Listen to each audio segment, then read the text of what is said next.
It has been said that average people want you to stay average.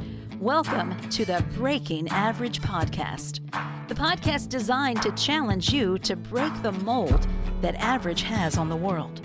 Each episode offers insights directly from those who choose to break average every day.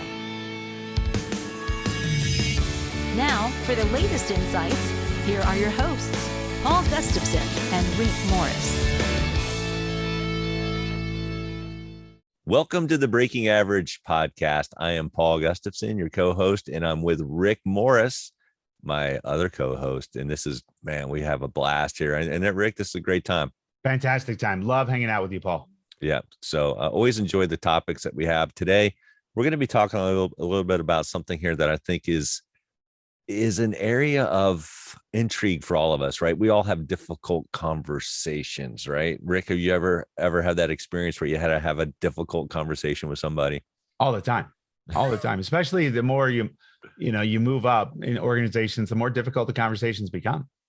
Yeah, for sure. 100%. Right. And I think it happens at all levels, at all layers, no matter where you are as a leader, but certainly, if you are a leader, you're going to have some difficult conversations. It's going to happen inevitably, and it's going to happen on a weekly basis, if not daily basis. And, I can't predict how often it's going to happen, but we need to prepare for it. And Rick, here's the challenge that I've noticed with difficult conversations. It's so easy with the 21st century and the ability to be able to gen and create well-crafted and beautiful, ornate emails to challenge somebody, to have that difficult conversation, to think through it and talk about that, man. I want to talk about, let's blow that one up, right? Email. Is that the best way to have a crucial conversation with somebody? Not at all. And funny enough, too, you can see your own evolution to that. One story I always tell about that, Paul, is way back. I mean, brand new in my career, is like really one of my first professional jobs. I'm at my campus MCI, and I'm on the internet help desk. Internet was just coming out. They basically said, has anybody ever touched a computer? Raise your hand. Great. You're on the internet help desk. That's how you got qualified to do it. Right. And I remember I was rising up, and there was a leadership position I went for, and I didn't get the job. Never understood why. I was very upset, whatever. It's like 5-6 years later, Paul, I'm pretty much a hoarder on stuff. So I have a lot of things, I have my old emails, that kind of stuff. And I find this folder that was filled with emails that I was sending to the leaders at the time that I was up for this leadership position. And I would have fired me. I myself would have fired me if somebody had written an email like that to me. If me at that time where I was sitting right then as a boss, if somebody had sent that email to me, I would have fired them. I'd be like, what is your deal?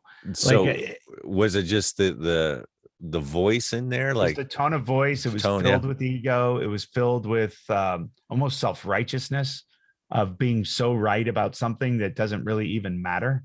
But that showed the evolution, the growth, right? And so the point of that is when we type an email, is not only is it beautiful and ornate, but will it stand the test of time? Will I read this thing 6 years later and go, and the truth of that is, we had this conversation, Paul, when we were talking about books. Yeah. Like when I go back and read Project Management That Works, by far my bestseller, and by far still proud of the book, there's things I read about that I go, ooh, I wouldn't do that now. Well, I wrote that book 12 years ago. Yeah. Right. So, but I'd look at it now and go, oh, yeah, that was the best I had at that time, but I've grown since. And email is one of those things that has that tendency to put that stamp, that flag in time to see where you're at. Yeah. Well, what's interesting is the way you approach it, right? So we can go back and look at it and cringe and say, oh, I wish I had done that different. But then we can also realize, well, wait a minute, I've changed quite a bit. I've grown. I'm not that same person that I was 12 years ago. And I know better, and so realizing that, I think, is really important, because otherwise we're kind of wallowing on something that's in the past, and we can't change the past, but we have changed the future. You are a different person now. And so think about how you can have those crucial conversations. I do not recommend you use email, and I've seen it. I'm guilty of it myself, Rick. where I spend an unbelievable amount of time crafting this perfect email to kind of position myself. And usually it happens this way. I get And an email. real quick before you get into that though, Yeah. perfect for who? But go ahead. Yeah. Perfect for who? Perfect to represent my view and whatever. So here's what typically happens. And I'll make this super short. I'll get an email. I'll read it the wrong way. And I don't know I'm reading it the wrong way. I read it a certain way. So I want to react. So the first thing I do is I'll write a scathing email back. Not really scathing, but it's not probably the email I want to send, but I'll write it. And worst case scenario, I was like, okay, that's it. Boom, I hit the send button. That would be bad. The good news is I hold off on that. I don't hit send right away. I'm like, all right, I at least got that off my chest, and I'll go to Chipotle or whatever. I'll go do something, and I'll come back to it, and I'll look at it. And I'm like, what the heck was I thinking? Nope. Backspace, and I'll change some stuff. Worst case scenario is worst case, and I'm still guilty of this occasionally, sending the email late at night. Mm-hmm. You ever do that? Oh, yeah. Like, yeah. And you feel like, oh, I'm in my game. I'm awake. I'm wide-eyed, bushy tail. I'm ready to rock, ready to roll. I got this thing down. And you gen out that email, and you're like, okay, there it is. I'm sending it. And you send it at 11:30 at night. Really? 11:30. What happens if they read it at 11:35? Then you get an email back. All of a sudden, there's this tug of war that's happening. Or they wake up in the morning and they see it. Or you wake up in the morning and you realize, what did I do? Yeah. So email is not the way to have a crucial conversation, a difficult conversation. Although you can still use email to kind of set the bar, like, hey, be nice. All right. Always be nice on email. If you get an email and somebody's challenging you, or you feel challenged and you want to respond back, just don't respond back with the challenge. Just say, hey, thanks for your email. Let's follow up. Let's have a conversation on this. I want to understand you better. I want to understand this better. I appreciate the feedback. Let's talk. Something very short. In fact, that book a few years ago called The 1 Minute Manager? Yep. I always thought that somebody should write a book called The 1 Minute to Write Your Email. Like, an email should not take 10 hours to write. Right? We should be able to, and I'm guilty of taking too much time writing emails, but shouldn't an email be super simple to write back and super simple to read? Like, it shouldn't take somebody an hour to read your email and you 3 hours to write your email. But that's just my take. All right. Well, and this generation doesn't allow it anymore too, with Twitter and everything else. Like, email is so passe for the next generations that you don't have more than 140 characters to get something across as well. So that's important to keep in mind. But as we go through this how-to series, Paul, one of the things we talked about is we're not the experts here. We're just trying to offer our personal experience. So what are or has been some of the most difficult conversations you feel like you've had to have? And I won't put any boundary on that. So it can be personal, it could be professional, it can be, as part of a volunteer organization, whatever that may be. But what are some of the more, difficult conversations you've had to have? Yeah. I mean, I've had them in all those categories that you just mentioned: family-wise, work-wise, volunteer organizations that I've supported. And I think I won't call out any names or anybody out there. I appreciate everybody, because everybody has good intent. That's one of the things I've noticed, is that the truth of it is that most people have really good intent. And I think I get mixed up when I feel like they misunderstood me. They misunderstood my intent, my good intent. And so it's those conversations, and it's amazing how often email does become sort of the trigger point for the frustration. As we're bringing this up, I hadn't really thought about this before, but it really is kind of the trigger point for a lot of the frustration. It's some sort of email exchange that happened, and I realized that, wow, we really aren't good at communicating. If we think email is our best way to communicate, we're missing out on it. And so, yeah, I've had some difficult conversations. fortunately, here's the good news, guys, is when I was able to step away from the email as sort of as the buffer of protection and being able to share and really articulate my thoughts. And I stepped away from that, and I actually reached out by phone, or even better, face to face, 10 times better. So I had an interesting conversation with somebody. There was some really difficult conversations that were happening. It was an email back and forth. And I finally reached out to that person. I said, look, can we just have a conversation? And in the course of that conversation, it was like the scales came off, Rick. It was like we were both like, wait a minute, we're fighting for the same thing. We want the same thing. We're here together. We're working together. And it was so huge for both of us. And then we were able to kind of get through that. But otherwise, it was a really, and I've had several like that, but that's the freshest one that comes to mind. And again, I'm not revealing any groups, any names, anybody, but it was just taking that time to really have that difficult conversation and just asking this question. Hey, look, I'm sorry if we misunderstood each other. I just want to understand your perspective on this. What's the real concern that you have?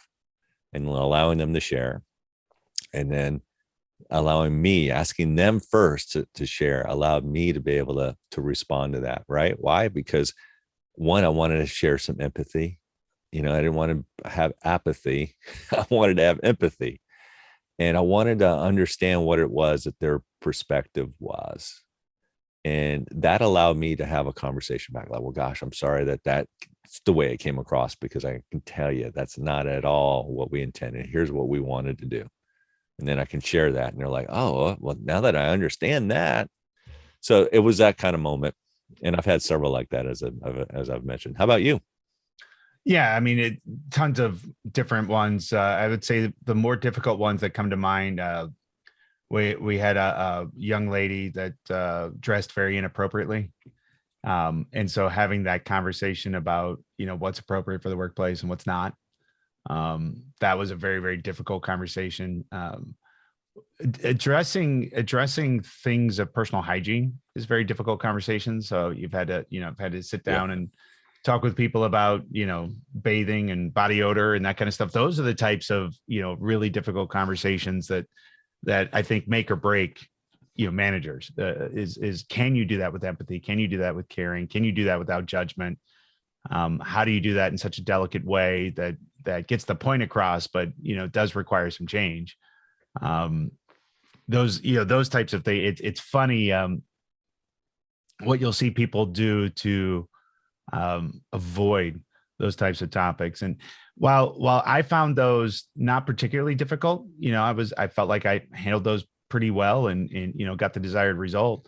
It's when I have a ton of caring, when somebody's personal to me, that I find it to have very, very difficult to have candor in conversations. Maxwell's quote, candor over caring. Yeah. But yeah, I've had people that have worked with me for a long time that I felt like at times were taking advantage of the fact that they knew me. Yeah. And I wouldn't say anything because, it was a difficult conversation to have, and I chose caring over candor at times, in those scenarios. Yeah. And then, it's not fair, because then that starts to bottle up in me a little bit too, right? I used to get a little bit more angry. I think that happens with my kids more than anything is, I don't want to be that person that has to get on to them about certain things. Like I want them. So you give slack. And then all of a sudden it just boils over. And then I end up calling out those 11 examples, when I finally had it. And that then they just feel absolutely dumped on, and they are being dumped on 1,000%. I've boiled over, and now I'm bringing up, because then I feel bad that I've boiled over. So now I need to feel justified in the anger. So I give them all the reasons why I'm angry, which says I've been bottling it up for weeks. Right. Does that make sense? Yeah. Yeah, that's good. Years ago, this is, probably 30 years ago, there was a book called, I want to say it was about love languages. And it wasn't the 5 love languages. It was just a conversation. Like, how do you have these difficult conversations with folks? And the intent was, you know what, to really connect with the heart, right? It's kind of the Maxwell approach, connect with the heart, because we can go in there with all the facts and all the information and all that information and totally miss it. What we want to do, I like the empathy part. Dan Pink talks about having attunement with folks, and you and I do this before every recording, right? Attunement, buoyancy, clarity. That's the three things. When we get into the podcast, we're trying to provide clarity, but to get there, we're going to do some attunement and buoyancy. Same thing in any kind of conversation. We want to go through those ABCs: attunement, buoyancy, clarity. This book that I remember listening to back in the day, back in cassettes, remember those? Oh, yeah. And I would listen to this whole book, and I'll dig it up here in a minute. It'll come to my mind.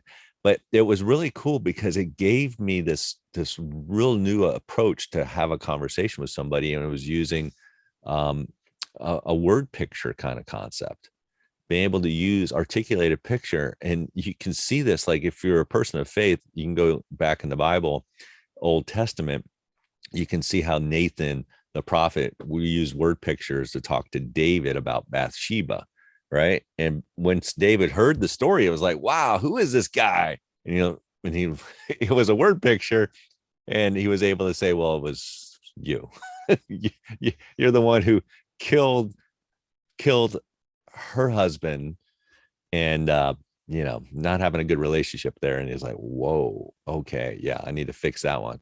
So, but what's cool about this word picture concept, I think, and we don't have to get articulate with it, right? Just think of it like, hey, and share an example, share some sort of maybe a metaphor, if you will, but don't make it too cheesy. Make it more realistic. Make it use that element of story in there to kind of connect with folks. And why that's important is because you want them to understand how it made you feel. If somebody wronged you, you want them to understand how it made you feel without necessarily threatening them, or what's the right word?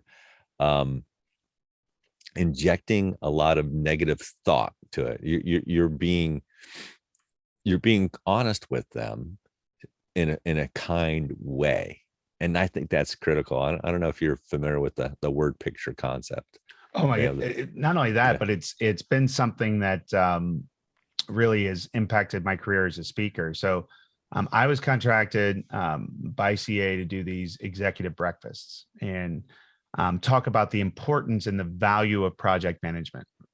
And I had about 5 minutes, Paul, of being able to get across what it is that I'm trying to get across, or I'm going to lose the audience. Nobody wants to listen or hear or discuss what the value of project management is. They just don't. So I basically 5 minutes. So we can try this. Let's see if it works here, Paul. Okay. And for the listening audience, it's much more impactful with a live audience in a huge room, but let's just try this. So I want you to pick any number between 1 and 10, and whole number. Don't pick pi, or anything, I mean, just any easy number. 1 no to 10. integer. I mean, integers only. No real yeah, that's numbers. right. That's right. 1 to 10. And you want me to tell you what that number is? Nope. Keep that in your head. Don't. I'm going to write it down on a piece of paper, but you can't see what I'm writing down. And then double the number. Okay. Add 8 to it. Yeah. Divide the number in half. Okay. And then subtract the number you started with. So now you've got a whole number. Again, I don't know what it is, but I want you to attribute the letter of the alphabet to it. So if you have the number 1, pick A, the number 2, pick B, the number 3, pick C, so on and so forth. Got it. The very first number I picked, or the last number I came up with? The last number you came to. Okay. Yep. So whatever number you have, that last number you're coming to. So A is 1, B is 2, C is 3, D is 4, so on. Yeah. All right. Now think of a country that starts with that letter. Okay. Got it. Now take the next letter in the alphabet. So if you were on B, pick C. If you were on D, pick E. And think of a common zoo animal that starts with that letter. Okay. This is fun. And then finally, what is a common color for that animal? Okay. Got it. All right. So this is where I do the big reveal. And again, now all of this is leading up to what is the value of project management, Paul, but this is the word picture I'm trying to put. How many people actually came up with and listened in the listening audience? with Denmark, elephant, and gray. That's exactly what I came up with. See that? Can you prove it? It's not quite. There it is. I see D. Yep. Denmark, elephant, and gray. Okay. So am I this amazing? And by the way, I didn't write this, and you can, if anybody wants to go back and listen to how I got there, you can just Google Denmark, elephant, and gray and see all the steps. What this is actually predictive analytics. I almost said Dubai. I almost said Dubai though, man. Right. Most of the people will select Denmark, elephant, and gray.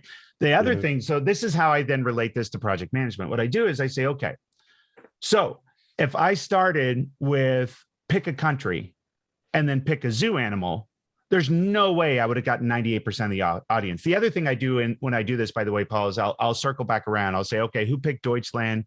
Who picked Dominican Republic? Because a lot of people pick D. And I'll say, look, if you didn't come up with the letter D, then you did your math wrong. And that's okay. That's what happens, right?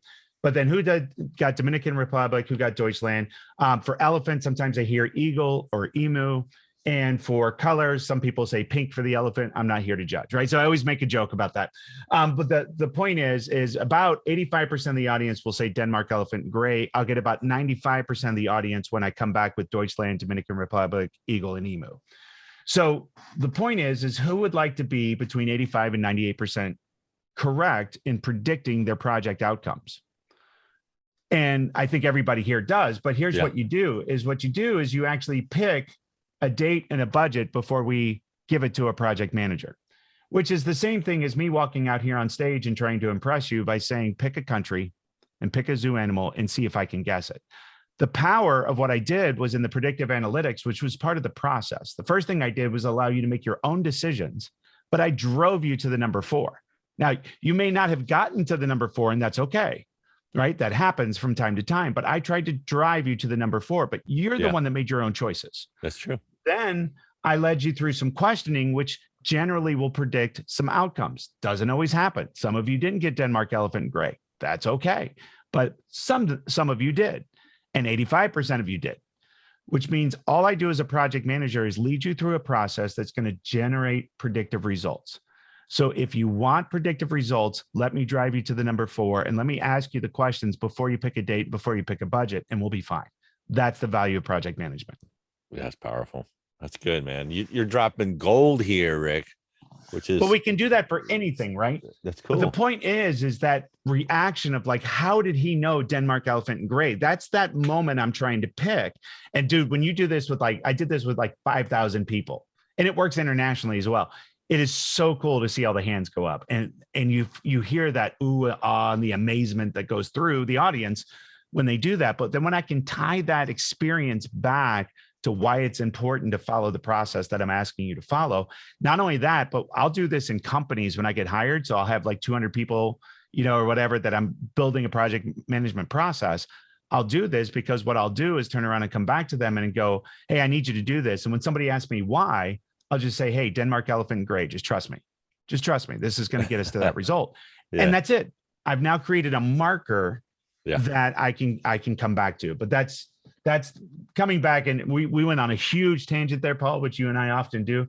But that's coming back to that word picture. That is the power of being able to do something like that. Yeah. Word picture is powerful. And I think the book title that I remember, again, I heard this is years ago, and I'm sure it's been updated a few times, but it was called The Language of Love by Gary Smalley. So it wasn't the love languages, the 5. That's great too, by I forget that guy's Chapman. Yeah. And 5 love languages is huge. Yeah. But the language of love, it's like, how do you converse? How do you have that dialogue, and how do you create that connection? It's, think about Maxwell. He talks about law of connection, finding that common ground. I think that's critical when we're having crucial conversations, is how do we find the common ground first? Sometimes it's you've heard of the 101% principle, right? I have not. So this is a Maxwell.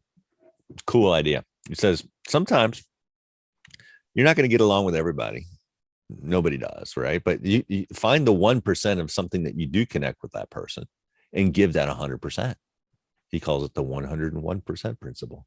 And it's huge. I've used this. I remember when I first heard about this, I was like, whoa, this is gold. This is gold. And he talks about this in the real curriculum, right? Relationships, equipping, attitude, in leadership, it's gold. Because when we can find that 1% that we can really connect with somebody else and just give it 100% of focus for a bit, then we create that connection, that bond that we need, and we can kind of move forward with that.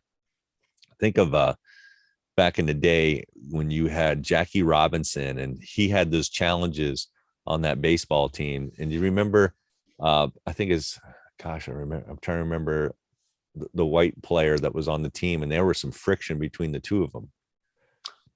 I know exactly. Yeah, I can see the kid because they had that wonderful moment, and I think that's where you're leading to at first base when he comes over to. Yep. And so all of a sudden, there's a great picture of them in the movie that they did a few years back with Bossman. He's got his arm around him, and there's actually a real picture of them doing that. Well, that's a great example of the 101% principle. Pee Wee Reese. Yes. Yeah. So, and we have those in our lives.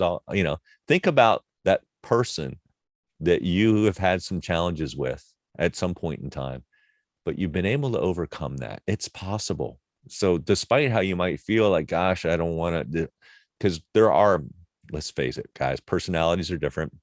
Some of us are going to be real sensitive to hurting somebody's feelings or pushing hard against them. And it's difficult. It's hard, Rick. It's hard to have those conversations, isn't it? It's hard to go to that person and say, hey, and if we had an easier way to be able to converse with it, say, hey, look, I appreciate everything you're doing, but I just want you to know something about this. It's kind of concerning me. The way I'm feeling about it is this way. And I may be wrong. Let me know what I'm seeing wrong. So you're still giving them credit, but find that commonality, that 1% that you can give 100% focus to initially, so you can really kind of create that bond. So those are some tips. So to recap so far, we talked about using analogies to be able to create learning pieces, and then finding the common ground. Yep. I think, the third tip is to have the conversation. And I think I alluded to that as well, versus, letting it bubble up and exploding versus, having the discussion when there could be some things. One of the most interesting things I remember, we've been very open that I've gone through divorce on here, but I can remember a lot of our disagreements and things that kind of led to some of the bitterness that was there was based on assumption. So because somebody so well that you automatically assume what that response was. And so therefore it fits, whatever it is you characterize that. But as you start to talk and unravel, it turns out that nobody actually knew what, you see what I'm saying? Like I assumed that this is what she meant. She assumed that that's what I meant based on this action. Then I assumed this is what she meant. And all of this was built on assumptions, and none of it was correct. None of it's correct. So having the conversation is a huge tip as well. Yeah. And it's amazing when you start to have that conversation and those assumptions can finally you can catch it like, oh my gosh, I didn't see it that way. Or I misunderstood that. And we can kind of rid ourselves of all those bad assumptions that were keeping us from moving forward. Guys, think of it this way. Everybody that you work with, family-wise, work-wise, in the communities that you support, you're all in the same boat. We're all in the same boat. We're all trying to achieve something. What is that grand vision that you have? Recognize that there's some common values. What are those common values that you have? Use those, right? I would start with that. Like some of the common values might really gel with that relationship and that conversation that you need to have. And in that crucial, difficult conversation, knowing that you're both trying to get, or however many people it is that you're having this crucial conversation with, you're all trying to get to the same endpoint, the same goal based on that vision. It's values drive you, vision takes you there. And then you can have that conversation. Think of everybody trying to row in the same direction. And the difficulty in those conversations that we might have is when we feel like one person's going backwards, the other one's trying to row forward. And when that's happening, that's tough. But what you want to do is just try to get everybody rowing that boat in the same direction. So there is a good book out there, by the way, called, and it's been a while since I read it, called Crucial Conversations. I'm trying to remember the author's name. I've read it as well. I can't remember the name as well. It's fantastic. One other thing, Paul, in that too. And when we start talking about finding common ground and finding that peace, that leads into one of the principles from Dr. Cialdini and the powers of persuasion. Yeah. There's actually some surveys done where negotiations went down, and if you can find that 5 minutes before a major negotiation to find some common ground, whether you're talking about fishing or a football team or the weather, whatever that is, the likelihood that that negotiation is going to go more your way than not, is much, much greater through the powers of persuasion. So in having a difficult conversation, I think finding common ground, even about the topic itself. So if you're having to have a hard conversation about somebody who's tardy all the time, talk about, finding some common ground on what it means to be on time or what's important to be on time. Like even a simple one that I do, there's certain things that I buy in bulk here at the house, and I buy it in bulk because it's something we use every day. But just because it's in bulk doesn't mean we need to overuse it, right? And so my son has a certain treat that he loves that my daughter tends to eat all the time, but my son tends to eat a lot of the stuff that I use every day, and I ask him not to. Right? It's a boundaries thing. So you find that common ground of like, are you mad when your sister does that? Yeah, great, because that's how I feel when you do this, right? Even those types of conversations and building common ground really important when we have these difficult conversations. Yep, it's good. Yeah, I think this is critical.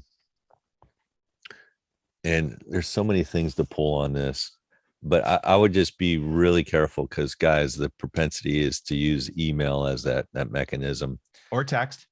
We're talking about like breaking up with people over text. You know what I mean? Like, come on.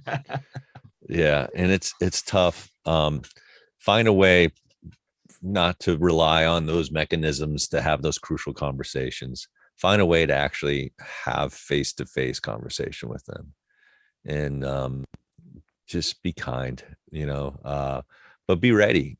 Don't make sure you're clear on what your values are, and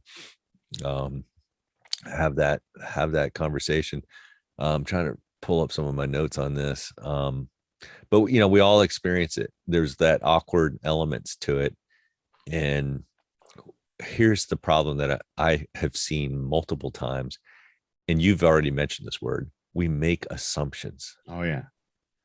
And so we walk into these meetings and the crucial conversations that we have already assuming what we think the other person's thinking, feeling, or how they're going to react. And inevitably, if we think we know how they're going to react, we're going to look for that. And we're going to provide evidence and say, see what I mean? This is what you do this all the time. Like we'll use absolutes like all the time. Like you do, and we'll interrupt what we should have just been quiet and allow them to share. And maybe they don't interrupt all the time, but you caught that moment there, and now you just want to harp on that, right? I mean, I've been in this situation. I'm only speaking from my own experience, guys, and I realize I can't make these assumptions. I've got to back off my assumptions. So the person that helped me the most in this, most recently over the last 10 years, is Scott Fay. When he came in with the beach ball concept, I absolutely loved that. I need to get to see the perspective of other people. It's so important for me. Like, I want to understand your perspective. What's your side of the beach ball? And you and I have used that analogy probably 20, 30 times, but it's such a powerful element to it, just to realize that, hey, look, we're all looking at the same thing. It's just that our perspectives of how we look at it's going to be different. And when you see the beach ball, it's red, yellow, green. When I see it, it's yellow, white, and blue, but it's still the same beach ball. And we need to know what other people's perspectives are. Why? Because I have blind spots, and maybe that person does too. And we're really still after the same thing. Let's figure out what it is, and let's not make these assumptions. So those are some thoughts there. So let's close this thing off, man. This is good. Yeah, tip and challenge time. Then I'll go for it, because you just cued the speech that started my career, and that is it, around the assumption part. But the first speech I ever sat down to write professionally, and I still give it today, is making emotional conversations unemotional. And what that means was just what you said. So this is my tip and challenge for the team. If you have an assumption, validate it with data. And you said the key word, Paul, that set me off is when we use overly descriptive words, always, Yeah. never, those types of things. What you do, especially if you're having a difficult conversation, and you said it, Paul, you're always late. Well, last Tuesday I was on time. Yep. Well, now I just invalidated your assumption. Versus a very unemotional way to have that conversation is look, over the last 20 days, you've been late 12 of the 20. And what I need to do is see if there's a way that we can make sure that we can fix that, right? But by using data, I'm using now fact. I didn't say you are, always late, or if the problem was with you. My problem is that 12 out of the last 20 days, something has occurred that I'd like to change. I'm not necessarily saying you're a bad person, right? But by using that data, it has a way to be able to pull that unemotional. The first thing it does is allow you to validate it. So you have this assumption that you're always late. But when I went back and looked over the last 40 days, you were late twice. It just happened to be twice in the last week. You know what I mean? Like that, I'm starting to attribute that. But maybe I'm being a little bit overreactive, and getting to that data allows me to do that. So my tip and challenge is, whatever that feeling is that you have, find a way to measure that. Find a way to go back and validate that assumption and see if there's a way that you can go back. And if not, at least start tracking it from that day forward, so that first you can validate it, that you have some semblance of data to be able to come back to as to why you're having the conversation. It takes it away from I'm just assuming, or I think this, to a more validated factual conversation that with a little data to prove it, so that there is at least a reason why to bring it up. And just doing that one thing alone, you'll also start to see patterns you didn't know existed. And this just been my experience over time. So anytime I think of a problem, or there's something that's upsetting me, I go back, find a way to measure it, see if the data supports that assumption. And then if so, I can use that data to have the difficult conversation. Yeah, I love that, man. That's good. I'm writing stuff down. This has been so powerful. All right. I'm going to share my tip and challenge here. First, I want to give a nod to Jeff Henderson. He wrote a book called 4. Are you familiar with that? I am. That just came out, didn't it? Yeah, about a year ago, maybe. Yeah. And a lot of our listeners and viewers probably are mentored by him in different ways. And I would say he's spot on. What are you for? Right? We have a decision every single day. When Rick and I come in on this podcast, we are essentially asking the question, what are we going to talk about, what we're for versus what we're against? When he and I, in our own work worlds, when we go and engage with our peers and our, those that are in our leadership circles, whether they're under us or below us, it's really a question of what are we for? What are we for? Because if I go in with a what am I against thing, let's talk about those emails again, responding to it, and I feel like somebody's against me, or I don't like that, and I know I have that crucial conversation, I'm missing a huge opportunity here. So guys, ask the question, what are you for? What are you for? What do you want to be for? What do you want to be known for? What are you for? You're for that person in some way. You got to be, or else you wouldn't be working with them. Think about it. What is it that you value from them? What are the values that they have that you're like, whoa, what are the attributes, the qualities, the characteristics that they have that you're for? Think about that. Think of the good in somebody else. Because, Josh McDowell says it great, rules without relationship leads to rebellion. And that relationship is so important. It is the most precious component of your everyday life. Take time to understand the importance of that relationship, even if you don't necessarily agree with them, and have that conversation. Do it in love, do it with kindness. I love Mark Miller's take on this. Years ago, he wrote a book called Heart of Leadership. And he talks about how we're all in the service industry. We're all there to serve. We're there to serve. And it's important for us to have those conversations. As difficult as it is sometimes, that's an element of service. It's an act of service. And he uses the acrostic serve in this cool way, right? S, see the future. So when you have that conversation, try to go in there going, wait a minute, here's the outcome of what I want, what we want, not just me, all of us, that vision, see the future. And then go in there and embody the values. Remember who you are. Take the emotion out of it, embody the values, embody those values. It's so important. And then go in there realizing that you can always get better, that you as an individual but also the team, the group, the project that you're working on. Reinvent continually. That's the R in it. Reinvent continually. And then remember what, like Josh McDowell says, rules without relationship leads to rebellion. The V is value results in relationships. Both of those things, not just one, not just the results, but the relationships too. It's critical. It's crucial. And then finally, engage and equip. Engage and equip one another. We're all trying to get better. And that's the opportunity. It's opportunity for you to kind of go through that, even as difficult as it might be, and really become better teammates, better workmates, better family members. It's an opportunity. So engage and equip. And I think that's just real practical advice that I would suggest for my tip and challenge. I love it. And you talked about relationships and revolution. My buddy Colin Ellis talks about culture, and your culture we're talking about here could be your business culture, it could be your family culture, whatever. He says, but culture either happens by evolution or revolution. And so it's either you're in control of it and you're shaping it through, difficult conversations and helping, or you're ignoring those things and you're going to have a revolt and revolution, and therefore that culture is going to change that way. So that's what reminded me of that when you said that, partner. Well, it's been another fantastic episode. Of course, we ask everybody to go see us on breakingaverage.com, or check us out on Empowered Living or on YouTube or in all the different podcast areas in which we can serve you. Paul, it's been another fantastic episode. It's always cool to hang out with you, partner. Yeah, I always enjoy it. Thanks, Rick. Appreciate your time. And guys, thanks for watching. Thanks for listening. Join us again next week as we hit another episode of Breaking Average. Go make a difference. Go break average today, guys. Thank you. Thanks for being a part of this. Thank you for listening to the Breaking Average podcast. If you loved what you heard, please take a moment to subscribe.